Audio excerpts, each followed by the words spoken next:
So here's a taco shop that we're gonna we're gonna create, and the Todos Bueno Taco Shop, and it has a menu over on the left, and then it has content over the right. So we're starting to get some layout, starting to position things, and we're gonna do this layout using inline block.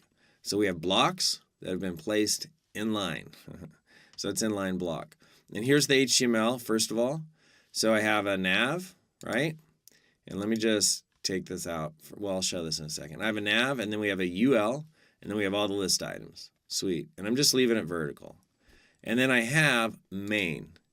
And it's kind of weird that you can't leave a space or return here. I just have this big comment there. So I have main, and then I have an H1 and just a paragraph. So pretty straightforward HTML.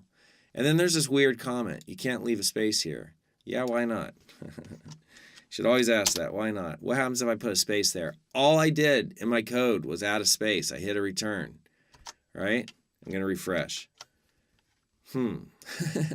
So when I have a space there, it does that. When I have no space there, it does this.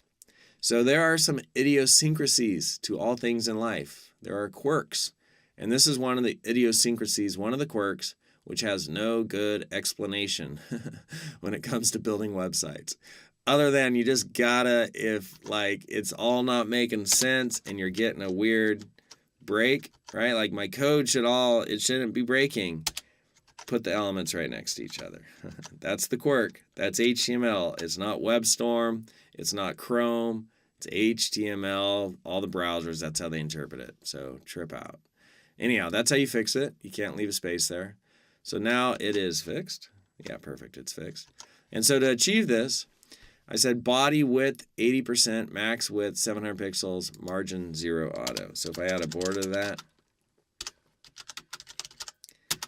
green, because green and red are like Mexico.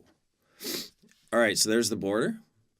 And max width 700 means when I get less than that, it's going to shrink. Right? But the width is staying 80%. But there my layout breaks, right? So up to there, it's okay. So that's 5 pixel green. And then margin 0 auto centers it across the HTML, right?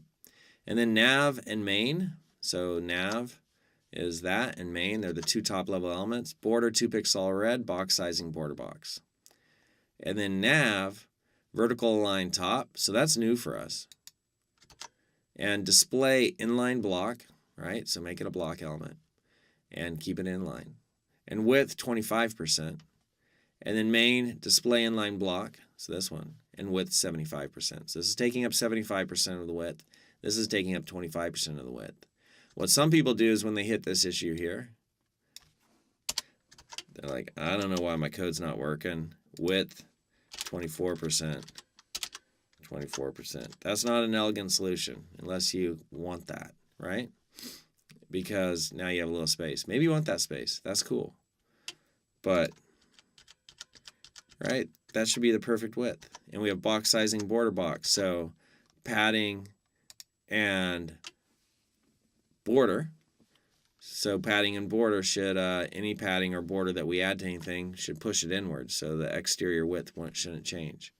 I'm just going to put this back right there and there. Now it's all working.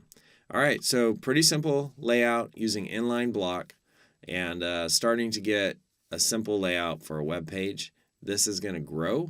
We're going to build on this. We're going to find other ways to start laying out all of the elements that we've learned and all of the materials and all the tools, learning this craft. We're getting to the point where we're going to be able to start arranging and organizing things. I'm going to add vertical align top to our list of stuff. So we have also learned the CSS property. All CSS properties we have learned. All the way down here at the bottom, we've learned list style. And now I don't like it when it capitalizes. Vertical align. That's it. And we did that to top. All right, so we have a new one there. And this just for kicks. Get shell. Show you, keep you current with my GitHub, showing you how I do it. I just do this rarely every now and then. My voice is like way deep. change documents, HTML, CSS, that's where I keep it. And I could do an LSLA and confirm, hey, there's my Git repository. Clear my terminal, Git status. There have been a few changes, and they're the display. I added in that FYI. So git commit, no, git add dash dash all, git commit dash in, m adds example to explain block, inline, and inline block differences. Git push. Yay. All right, we have the review, and then we're done with this section.